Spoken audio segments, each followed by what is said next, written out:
Pourquoi n'avons-nous pas pu chasser ce démon? Luc chapitre 9, le verset 1. Jésus, ayant assemblé les 12, leur donna force et pouvoir sur tous les démons avec la puissance de guérir les maladies.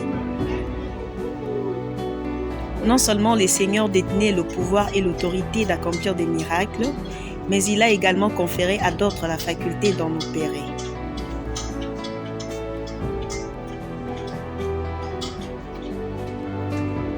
Jean chapitre 1, le verset 12.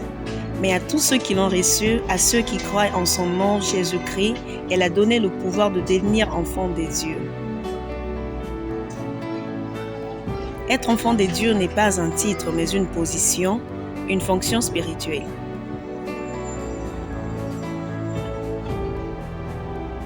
Seuls ceux qui croient à ce qu'ils sont reçus peuvent exercer ces pouvoirs. Luc chapitre 10, le verset 19.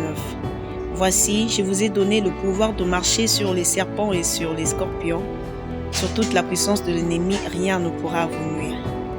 Le pouvoir ne sera pas donné, mais elle nous a déjà été donnée le jour où nous avons confessé notre foi en Jésus-Christ. Ces pouvoirs nous rendent capables de commander et non de combattre.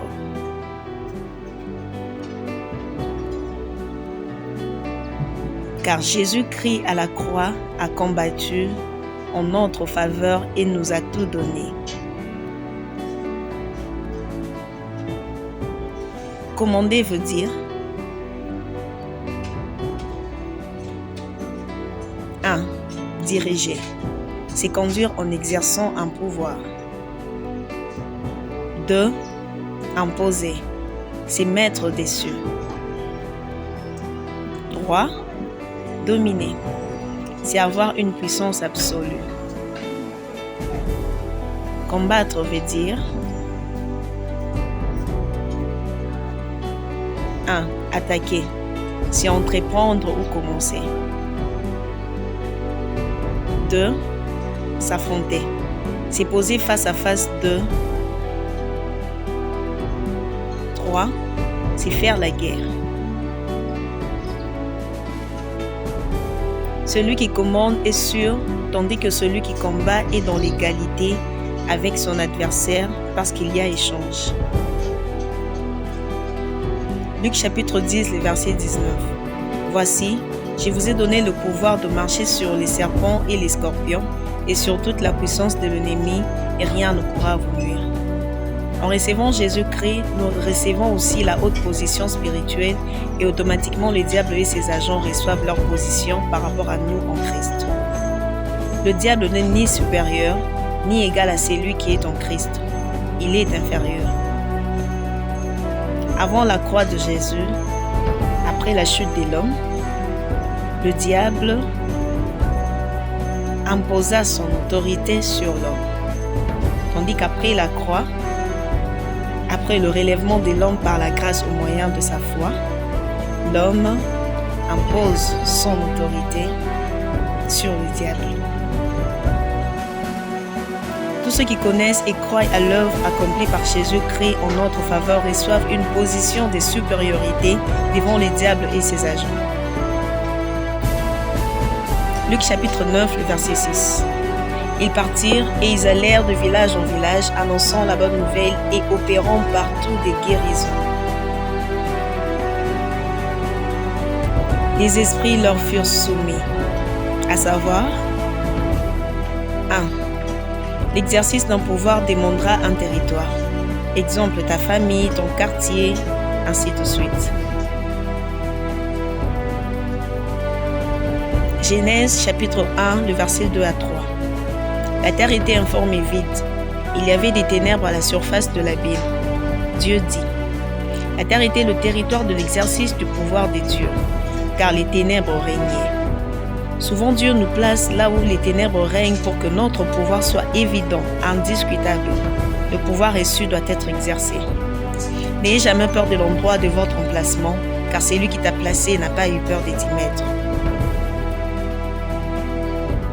Sais-tu pourquoi? Psaume 103, le verset 14. Car il sait de quoi nous sommes formés.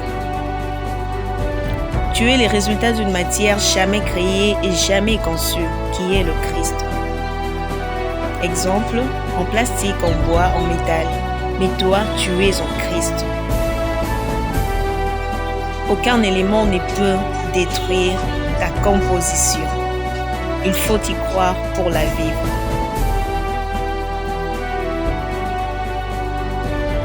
À savoir,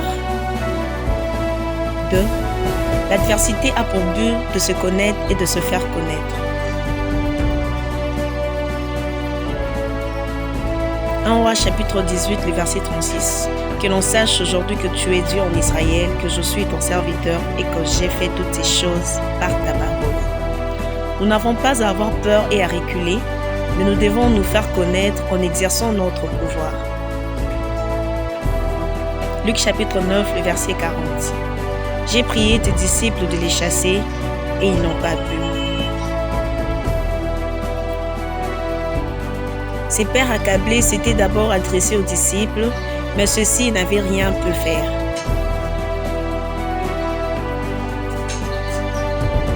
Les disciples rencontrèrent un cas différent, inhabituel et compliqué. Ce type de problème demande une attitude et une vision différentes. 1. Attitude veut dire apparence que l'on s'idole. Un cas différent nécessite une apparence différente. 2. La vision, c'est une projection, une imagination. Un cas différent nécessite une projection et une imagination différentes. Chaque porte a une clé. À chaque fois que Dieu te place devant une porte, il faut découvrir la clé. Plusieurs veulent ouvrir la porte sans la clé, ainsi ils se retrouvent coincés. Nombreux sont devant des portes, mais manquent la clé, il manque des directives de l'Esprit Saint.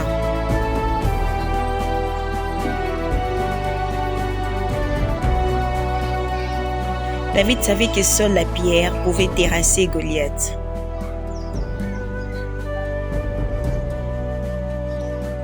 Abraham ne savait pas que lever le couteau était la clé pour épargner son premier-né et faire paraître le bélier. Qui pouvait imaginer que lever le bâton était une clé pour la séparation de la mer Rouge?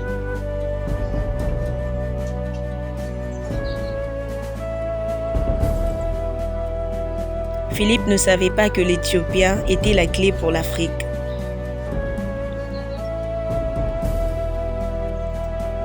Luc chapitre 9, le verset 41.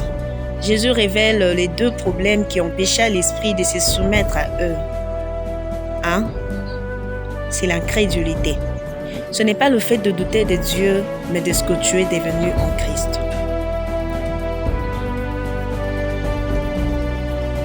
La plupart des chrétiens sont ignorants et doutent des acquis de la croix de Jésus-Christ.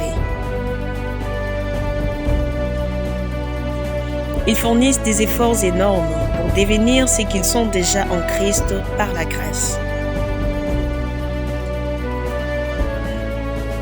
La sanctification ne nous rend pas saints, mais nous sommes saints pour se sanctifier. Nous devons croire qu'en Christ, nous sommes devenus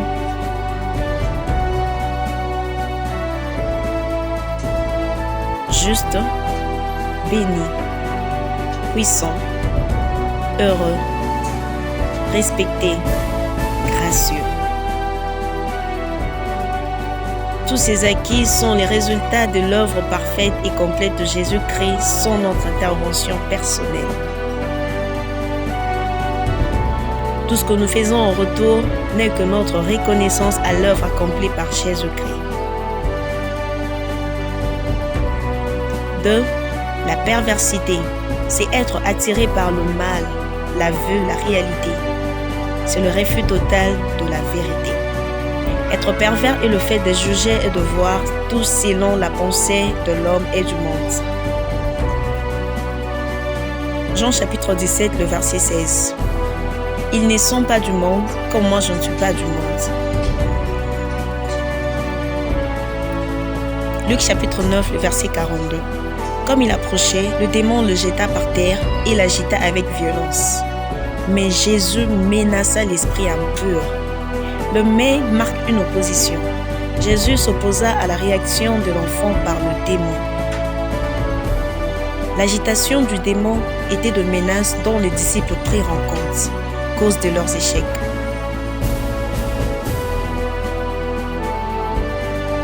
Proverbe chapitre 4, le verset 23. Garde ton cœur, l'âme, plus que toute autre chose, car de lui viennent les sources de la vie.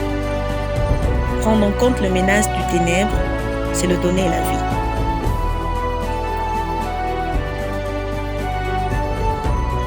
Développer les émotions qui correspondent à ta situation est une faiblesse spirituelle. 2 Corinthiens chapitre 5, le verset 7. Car nous marchons par la foi et non par la vue. La taille et la voix de Goliath étaient déjà une grande menace pour Israël. Le diable utilise souvent la vue, tandis que Dieu utilise l'écoute.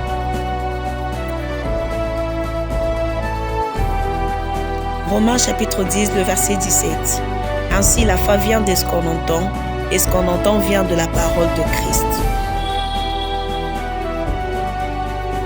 Pourquoi un démon nous menace?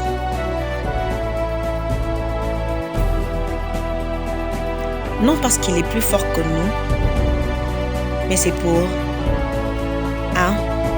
Nous prouver que nous sommes inférieurs à lui. Le fait de croire qu'il est supérieur à nous lui donne directement cette position, car la position qu'il obtient de l'homme ne vient que par celui-ci. 2. C'est pour produire en nous les doutes par la peur. La peur est la première production de l'homme après sa chute parce qu'il cherchait à devenir comme Dieu pendant qu'il était déjà son image et sa ressemblance. 3. C'est pour nous détourner de ce que Dieu a fait pour nous emmener à nous-mêmes. Notre position n'est pas la conséquence de nos efforts, mais de l'œuvre accomplie par Christ. Ne ramène rien à toi, mais à Jésus-Christ. Le diable veut nous ramener au méritoire afin d'être déchus de la grâce. Tout est grâce. Merci de nous avoir suivis.